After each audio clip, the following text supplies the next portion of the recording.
Thank you so much for tuning into this presentation on introducing restorative practices through games and activities, specifically in a school setting. We are so excited to have you here and to share some of our favorite games and activities. But before we jump in, we thought we'd take a moment to introduce ourselves and share a little bit about why we each really love teaching restorative practices through games and activities. So my name is Lindsay Pointer.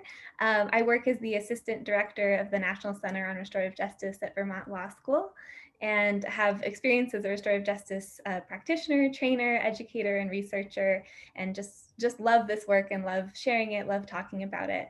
And one of the things that I love most about teaching in this way is that it really opens up a space where we can learn from each other. So it's not just a one-way delivery of information, it's really facilitating a space where everyone's voice is heard. And so I learn something new every time I run one of these games or activities, particularly when using them with youth. Students tend to come up with the most insightful, wonderful contributions in these activities and always learn something new. How about you, Kathleen? Hi, everybody. I'm Kathleen McGoy. For about one more week, I am the executive director of a nonprofit called Longmont Community Justice Partnership in Colorado. And after March 31st, 2021, I will be launching my own business providing training and consulting in restorative practices. And I love teaching restorative practices through games and activities. Well, one, for the same reasons that Lindsay already shared, and also because in my experience, to really get restorative values, they need to be internalized and embodied. There needs to be a holistic experience. It's not a formula that we learn and then we just kind of apply and hope that it works. And so I've noticed, especially when training with educators and school staff, that this kind of helps bring them out of their day-to-day routine and the responsibilities that they carry, and allows them to be playful, connect in a new way, discover new things about themselves, and that then helps them to be able to integrate the skills and the values so that it becomes much more natural to build that restorative school culture. I agree with those reasons too. um, so we have a couple of slides to share to help us talk through those things. So I'm going to go ahead and bring up screen share now. Um, and the first thing that we wanted to talk about, and we go into this in much greater depth in our book, The Little Book of Restorative Teaching Tools, which is up there, and I have a copy here. So if this is something that interests you, thinking about this more deeply, we hope that you will feel excited to check out the book as well. But the first thing we wanted to talk just briefly about is this idea of restorative pedagogy. And so this question is really one of the questions that we hold kind of most center to what we're doing, is how can restorative practices be taught in a way that's in alignment with restorative values? So thinking about how can we be having that experience of the work, like Kathleen mentioned, as we're learning about it, whether it's for the first time or as a more experienced practitioner. Um, and this also goes for, teachers in schools. How can the act of teaching in the classroom more broadly be done in a way that's in alignment with restorative values as well, and kind of bringing those values, that way of doing things and holding space together into more areas of life. So if you think just real quick about what's called often the transmission model, which is kind of that more traditional model of teaching, it's talked about as the teacher transferring knowledge to the student as if pouring water into an empty vessel. So that really like kind of one-way transmission that you think about with a lecture, or honestly with this video. We wish we had more real-time interaction with you, but with something like this that's pre-recorded, although we're looking forward to interacting in comments as well. But then also, in the classroom where the teacher's kind of up front and delivering information. And from a restorative philosophy standpoint, there's a few problems with that. One is that it has a really strict hierarchy communicated. So there's one or a few instructor voices at the front that are given more time and space than the others, and more legitimacy than the others as well. It encourages a really passive role for students because there's not space for that equal voice. And then there's just not that opportunity for collaboration to share experiences that are really central to any sort of restorative experience where we're getting to hear from each other, to learn from each other, to come up with creative solutions together. And it's interesting to think about, if you think about kind of a standard classroom structure, there's a lot of parallels in just kind of the symbolism of the space to kind of a standard court structure. Both communicate that hierarchy, that sense of one person kind of having authority and delivering information and others listening. Um, and, in the restorative justice field, obviously, starting in the criminal justice system, we're thinking a lot about how can we shift that structure and use more of a circle instead of kind of this hierarchical, more divided structure. And so it makes sense that as we use restorative practices in schools, we'd also be wanting to think from a structural, symbolic uh, point of how can we kind of take those tables and chairs, move things out, play around with different structures, different ways of bringing people together that then communicate a different way of socially interacting. So you'll see that in some of the example games and activities that we have today. So once again, we go into this in much greater detail in the book and draw on some phenomenal scholars that have come before us and have thought, much more deeply about this pedagogy question and how you can really have a more relational learning experience. But just to highlight a few key things at this point, a restorative classroom or restorative training space is one that builds relationships, that has relationships at its center, that encourages respectful conversation about important issues. So not shying away from those really crucial conversations that we need to be having, but knowing how to hold a space that allows for those conversations to be had in a respectful way.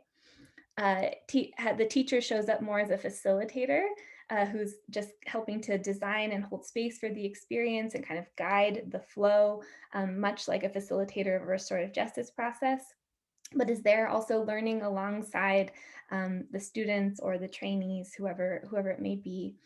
An emphasis on experiential learning, on really getting into something and learning through doing, and creating that opportunity for equal voice so that we're learning from each other and have that sense of a kind of deeper held equality in this space.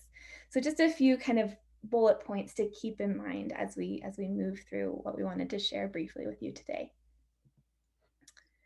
Great. Thank you so much, Lindsay. And I just want to really highlight that, as Lindsay said, when when the person who's maybe responsible as the teacher trainer gets to participate alongside learners, it creates an opportunity to really kind of level the playing field and say, even though I, am here to share an experience with you based on my experience, I'm also participating in the learning process. And we found that through these games and activities, there's more space to acknowledge that I don't know what I don't know, and that I can co create the learning experience and participate in it, which also helps and invites all the learners to step into that space more vulnerably with more willingness to take risks and experiment. So, we are going to run you through somewhat quickly three of our favorite games by asking each other three questions to describe each of the games. Each of these games is one that we've played many times in many different environments, in school and educational settings and in community settings. So these are very applicable across contexts, and each highlight a different concept or skill that we think will be really important for your learning community. The three questions we're going to ask is, what is this game and how is it played? Two, when's a good time to use this game, like for what purpose? And three, what are some of the outcomes that we've observed from playing that game? So I am going to start by asking Lindsay these questions. And the game that we're going to begin with is called the Social Discipline Window Shuffle. So you'll see a beautiful illustration from our book that shows you what the game looks like in practice. And for really specific instructions, please take a look at the website or the book and we'll give you the overview now. So, Lindsay, tell us a little bit more about this game and how to play it. Sure. Um, So the social discipline window or some related version of this sort of model tends to come up in most restorative practices trainings, because it's a good way to think about how the philosophy differs from other approaches. Uh, Oftentimes it will be just kind of on a slide or used as a visual to talk about. So what we do in this game is we actually create a life-size version of the social discipline window of that grid, as you can see in the illustration here, that's big enough for people to stand in, walk in, move around in. And it creates a really fun way to just engage with it.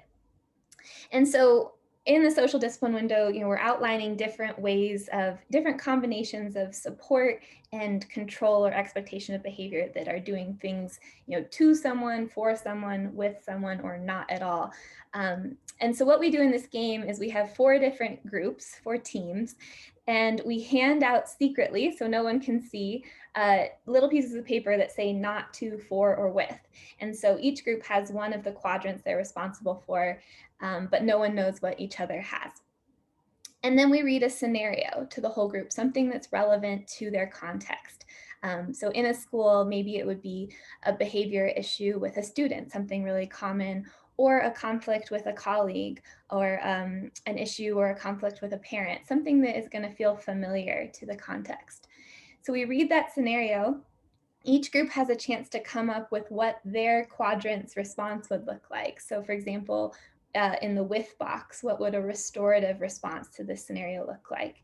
In the to box, what would a punitive response where you're doing something to the person look like? Um, and then we go around after they've had a few minutes to plan, and we encourage each group to actually act out their response. If it's a group that doesn't know each other quite as well, that comfort level for the acting isn't there, they can also describe it. But the acting is really fun, and people tend to actually enjoy it, and it creates a lot of laughter if you can kind of push for it playfully.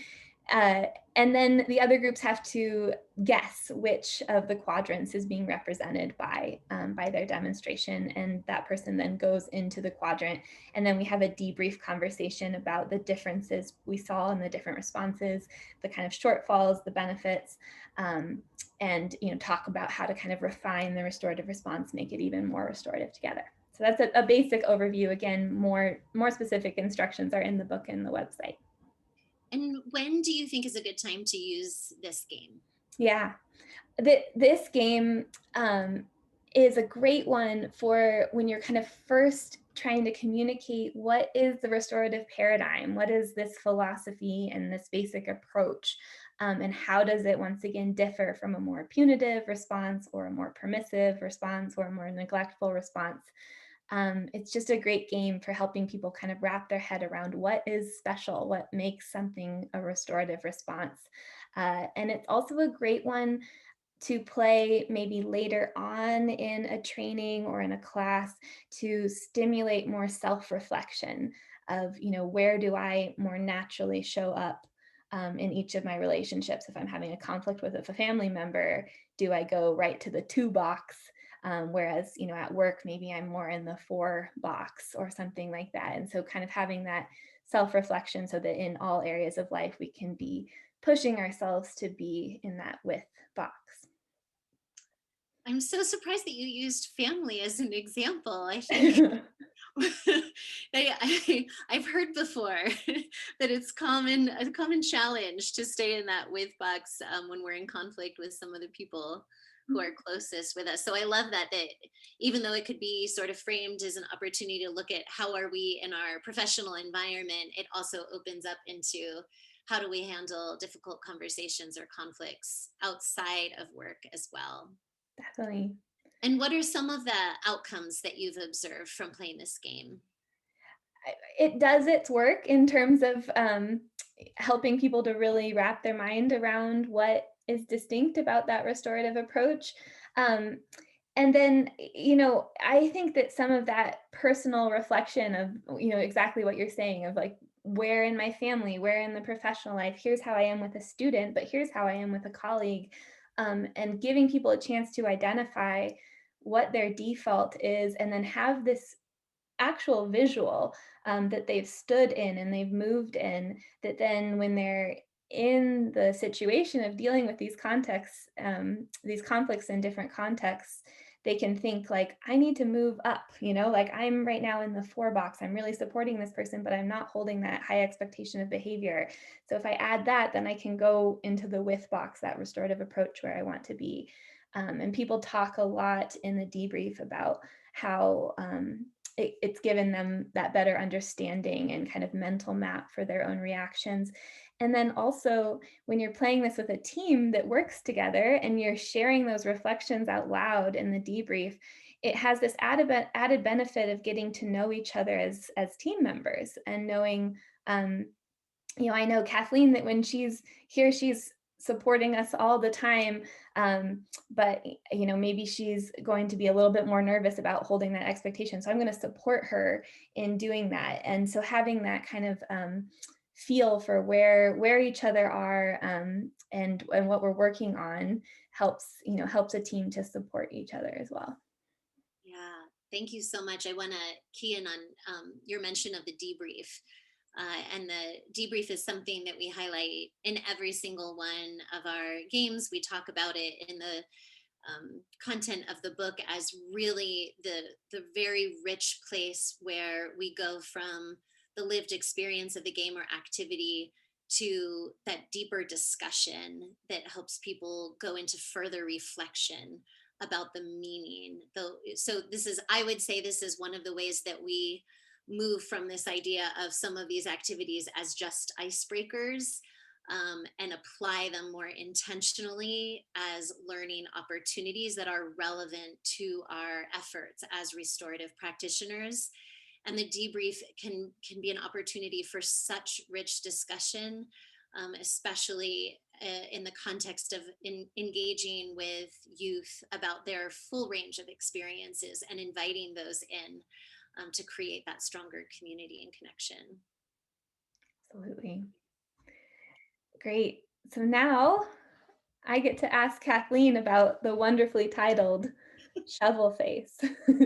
So, Kathleen, how do you play it? And maybe tell us a little bit about the name as well. Yes, happy to. Well, Lindsay and I worked at one time together at Longmont Community Justice Partnership with an amazing colleague named Laura Snyder. And Laura was the manager of our schools based restorative practices program, and she was kind of our guru. We all looked to Laura for guidance around how to manage difficult facilitations. And Laura, upon observation, we recognized that Laura had some very subtle strategies, that she used in different ways that were often nonverbal, especially when it came to holding a difficult space, maybe speaking to a referred student or responsible party who was reticent to take full responsibility, or maybe they were distracted. And Laura had these different strategies, like, maybe she would kind of start leaning in or moving her head to the side. And then we realized there was this certain expression that she would use as she really kind of would dig deeper to get the story. And so another beloved colleague of ours named Ken started calling it Laura's shovel face, because she was using it to dig deeper with these really artful questions that she would ask. Laura didn't initially love this nickname, but we had a lot of playfulness on our staff at that time. And so she allowed us to carry forth the name, and use it for this game. And this game is really about, I would say, two primary, well, maybe three primary skills: how to ask different types of questions to elicit a story from a referred or responsible or harm party, practice presence and active listening, and also to practice reflective statements. So, I mean, really, these are life skills, in my opinion. Everybody can benefit from these approaches to communication. But especially, we're thinking of circle keepers and facilitators who are facilitating processes to address harm. That's one of the primary outcomes where we could imagine, or primary applications where we could imagine people using these skills. Great. So, When do you use this game? Oh, you know what? I just kind of answered when to use it, but not so much how to play it. Okay. Yeah, I wasn't sure if you wanted to say more about, like, in a training, but yeah, maybe a little Yeah. snapshot of how the sequencing goes. I'm just keeping you on your toes. I was just gonna roll with it. Yeah, well, I will say when to use it. One of the times that we've been intentional about using this game is in a 16-hour facilitator training. We have used this game about halfway through the training when the group has started getting some foundation about how they're going to facilitate restorative justice processes, and maybe are willing to take a little bit more risk in practicing skills and also connecting as a group. So, the way that this game is played is there's one primary question, and it has to be a pretty meaty, open ended question, such as what's one of the greatest learning experiences of your life and why? Or what is one of your greatest adventures and why? Something that's pretty broad that people can choose how to answer. They can kind of keep it more superficial, or they can choose to be more vulnerable and take a bigger risk. So there's one primary question that everyone's going to answer. So if you look at this little illustration, what would happen is first person A answers that question, or you know what, I'll describe it the way it's illustrated here. Person B is answering that primary question. Person A, you see, has that little shovel face. They're listening to person B and then responding with one open ended affective question. And I'm saying affect, not effect, to refer back to a question that asks more about learning, emotional growth, change in attitude or mood. And so that's a rule, the first rule. Person A is asking that question open ended, affective, and you might say also with a spirit of curiosity. That's something that we've used. Person B answers that question, and then that round is done. It moves to the next person. So person C would answer the question, the primary question, and then person B would ask one follow up open ended affective question. Now, what you can do is you go around the circle, you can start adding on more rules. So, rule might be okay, shovel face A is going to ask that question, person B answers, then A is going to reflect back what they heard and ask another question. So there's a way to layer this game to keep making it more and more challenging. The purpose is to push people. So you can also incorporate elimination if someone doesn't ask an open-ended affective question, or if they don't follow the whatever guidelines you've established, you can use elimination to kind of create a little bit more heat and pressure in the moment. When just to add, in addition to being able to layer more difficulty, you can also go the other direction. So you might start in this game if you're with kind of new learners, with all you have to do is ask the question with a spirit of curiosity and really working on that tone of kind of genuine curiosity, and then add it has to be an open-ended question, and then add it has to be an open-ended affective question. So there's layers kind of in both directions to make it either easier, more accessible, and then you can go all the way up.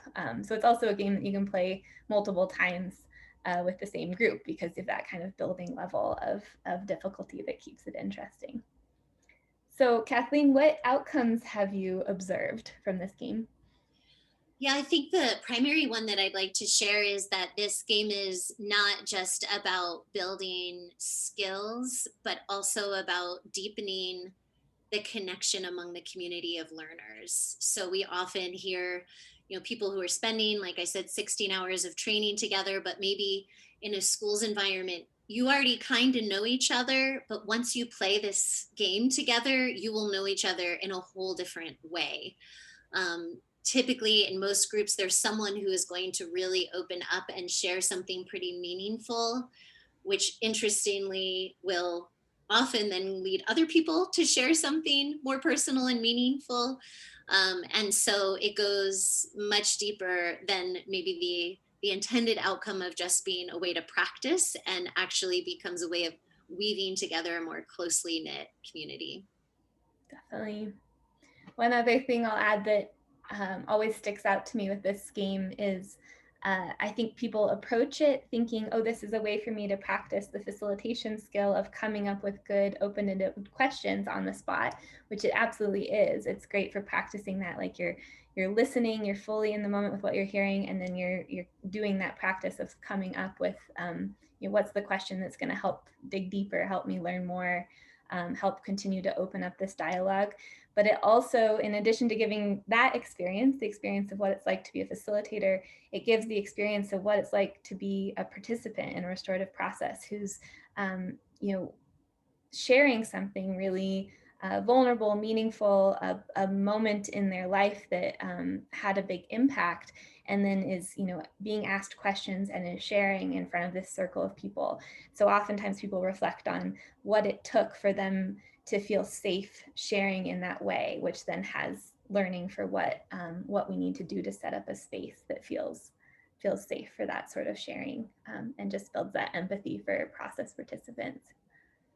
Yeah. Yeah, I thank you for sharing that. One tip I want to share is Lindsay and I once facilitated this game at a conference with a group of about 12 youth who Yeah. we didn't know. They just volunteered to be the people who demonstrated the game, and they rocked it.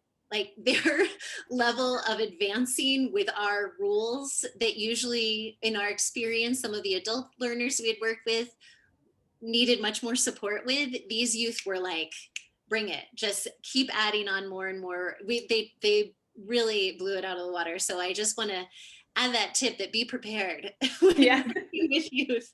You need to stack those rules to keep making the game challenging. Keep it interesting. Yeah. Great. We have one more that we wanted to highlight. Yeah. So Lindsay, tell us about how to play out of the box. Yes. So Out of the Box is a game for helping us come up with new creative restorative agreement ideas, which is oftentimes something folks struggle with. So we're looking for the out of the box ideas, something beyond the community service hours or financial restitution or apology letters. Um, so how this game works is, once again, you're dividing the group into teams, and each team is in a box. So it can be either a physical box like is pictured, or you can make a box on the ground with tape, but everyone has to kind of crowd into that box. And so each team has their own box. And the goal is to get all of the members of your team out of the box by coming up with these great, creative, smart, so that is specific, measurable, achievable, related to repairing the harm, and timely agreement items. So you give everyone a scenario, and what we like to do is also include, in addition to a scenario of the incident, a little bit of information on the responsible party's assets or their strengths, because this can really help people to think of more creative items when they're thinking about what can this person do to repair harm in a strengths-based way, and in a way that uses things they love to do, things they're good at. So, let's say the person is an artist, and they really love painting, and they like to make, portraits of their favorite movie stars or something. So how can you use that strength, that thing that they love to do, to then repair the harm? That helps to give a little creative fuel for the fire. So after every group has had a chance to brainstorm and come up with as many of these creative, smart agreement ideas as they can, you then kind of go around and have each group share an idea. And you have one person who is operating as the judge, and they're listening as each team reads off their agreement idea, to hear, is it specific? Is it measurable? Is it achievable? Is it related to repairing the harm? Is it timely? And if it doesn't have any of those criteria, like if it's missing a deadline, so it's not timely, then that agreement item doesn't get someone out of the box, and it can then be stolen by another person.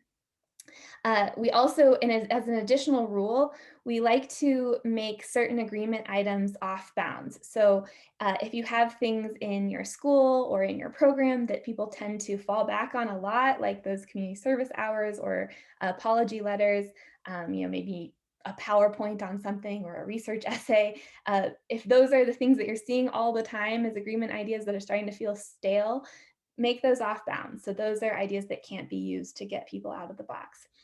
And it basically just keeps going around until one team has managed to get all of the members of their group out of the box with smart, creative agreement ideas.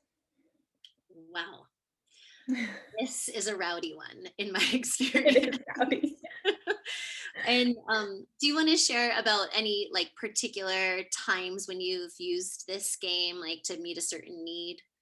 Yeah. I think we have other games and activities that kind of deal with the basic three restorative questions that there's different versions but of what happened, what have the impacts been, how have people been impacted, and how, and then what's needed now to repair the harm and make things right.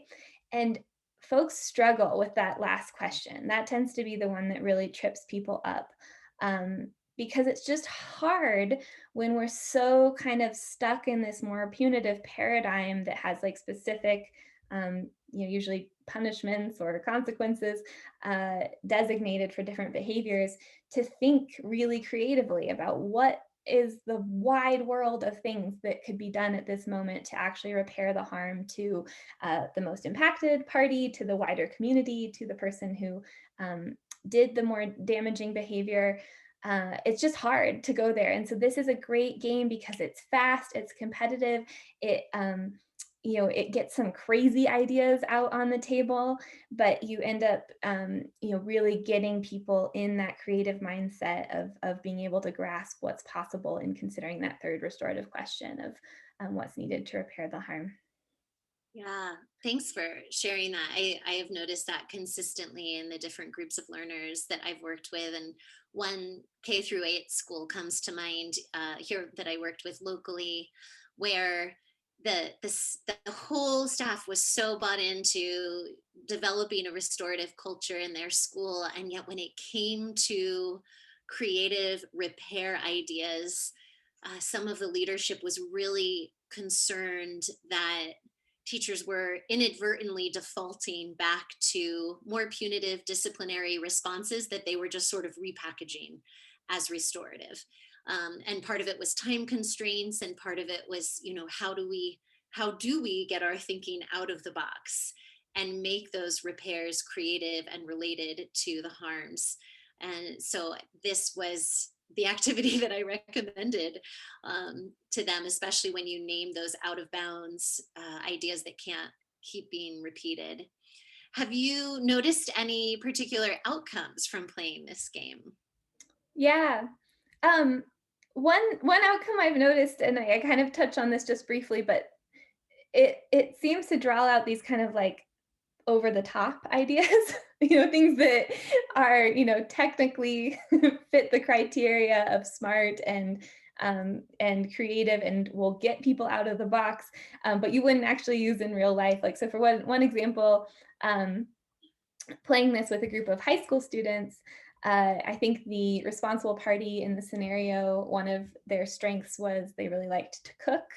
Um, and so one of the ideas that one of the groups came up with was this apology chicken that was going to be like a roasted chicken with "I'm sorry" like carved into the chicken, which, I mean, it's just like gross and totally over the top, but then everybody's laughing and kind of this inside joke of the apology chicken, keeps going through the remaining training days.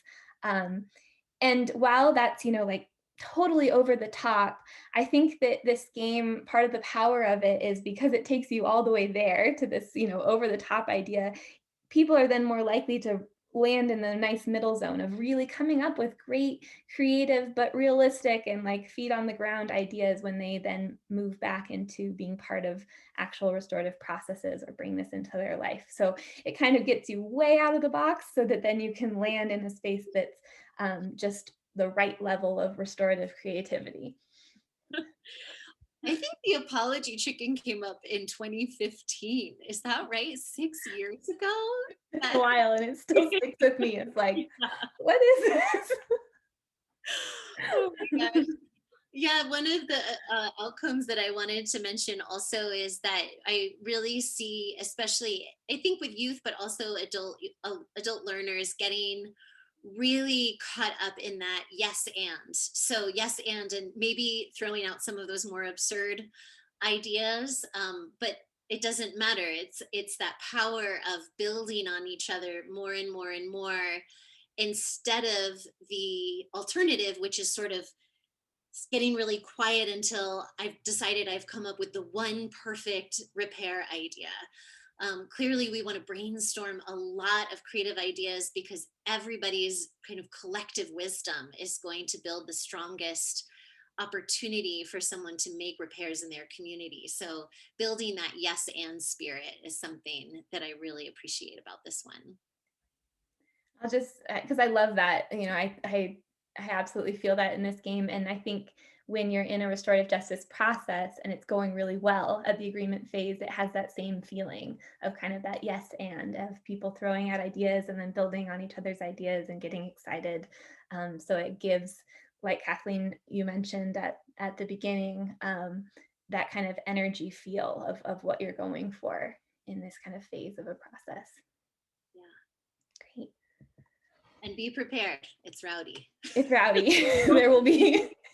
If you don't know yet, you'll find out who the competitive people in your community are. Yeah, and you need a tough judge who will stick to their smart decisions. Yeah. Yeah. And you can share that, share the responsibility of who's the judge. It doesn't have to be the adult in the group. It doesn't have to be the sort of least likely person in the room, or the most likely person in the room. I want to say you could really kind of throw a curveball and incorporate anybody into that decision making role. Right. So preparing to facilitate, this is a really important part of our whole book is we take some time to really emphasize that to engage with this restorative pedagogy, we encourage you to take time to know yourself and know your learners.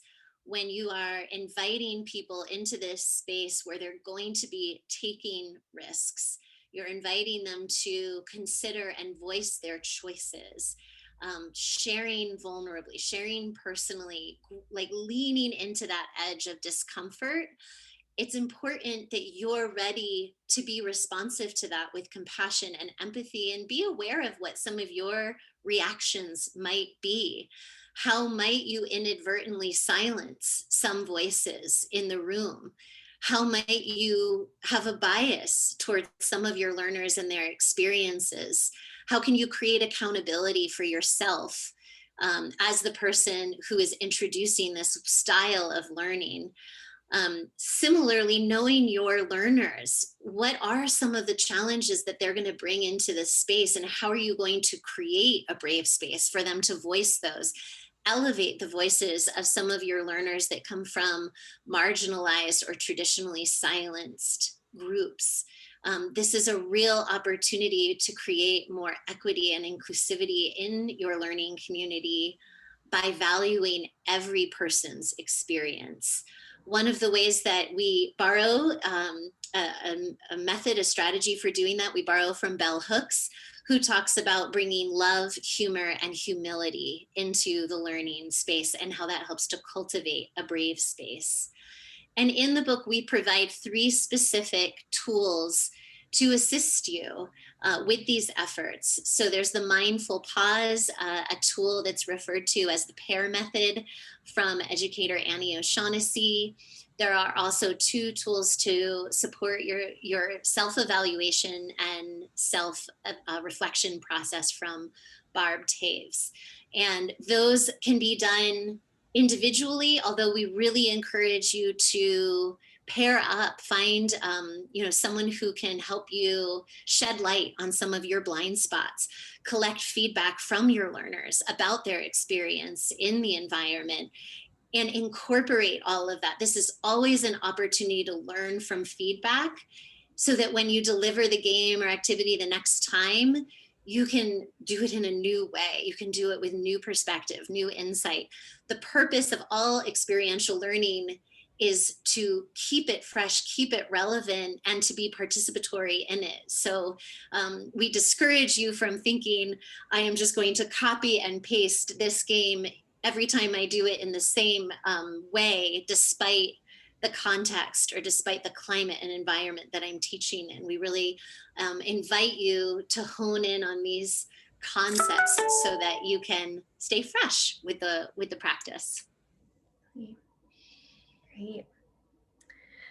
Great. Thanks, Kathleen. So that's most of what we wanted to share, but just to wrap up with a few resources that we hope that you'll check out and to continue to engage with us. One is, and I'm going to stop our slides here, of course, the book. We've mentioned it quite a few times, but it does take a deeper dive into some of the topics we've touched on today, and then so much more. And so we hope that you'll check it out. And then our more kind of living, constantly updated resource is our website. So I'm just going to show you that real quick because we really hope that you'll take a moment to go to our website and connect with us. So this is our website. It's restorativeteachingtools.com, and it has a collection of all of our games on here. So if you go to the games tab, you'll see they're in these three different categories of building relationships, building understanding, and building skills. And if you go to one of those categories, you can then see brief descriptions of a whole bunch of different games for different, in this case, skill building needs. And then you can download a PDF that has those really in-depth instructions, which includes, Kathleen mentioned earlier, the importance of debriefing. So it has not only kind of how to play, but also guidance for the type of questions you might want to ask when you're debriefing the game or activity as well. So we've put a lot of time and heart into making this resource freely available, so we hope that you'll check it out. You'll also see up at the top where you can sign up for a game of the month. So we are on a brief pause for just a couple months right now because I just had a second baby, I had my second child. And so we're taking a short break right this moment, but we will be back soon to releasing a game of the month, a new game, fresh material, addressing different needs. Oftentimes we're responding to things that we've heard back from the restorative practices community. I have this need in my community. Could you help come up with a game or activity to address it? And oftentimes we find that those needs are shared in the wider community, or it rings a bell for us as something that we would like a new game or activity for. So we just encourage you to sign up here to receive that game of the month. And we also include other news as well about different things that we might be doing in a given month in that newsletter. All right. Anything I missed, Kathleen, on the website that we should show, or? I think that's it. I think Got it. Yeah, I think the game of the month signing up there is the best way to find out about what we're up to. We also love to feature other people's games. So if there's a game that you've developed that you find works really well in meeting a learning need, please tell us about it because we'd love to feature it and get the word out and really cultivate a community of practitioners in this space who are learning from each other. Absolutely. Great. Well, thank you again so much for tuning into this video, and please don't hesitate to be in touch with us as well. We love hearing from the wider restorative practices community as we design new games and as people try things out. We like to hear that feedback and how it's going. So please be in touch. Yes, and we have, of course, a Facebook page. You too. So that is another place if you'd like to share how the game went when you played it in your community or questions. We're really appreciative of hearing your stories and learning alongside you. Well, thanks so much. Bye. Thank you.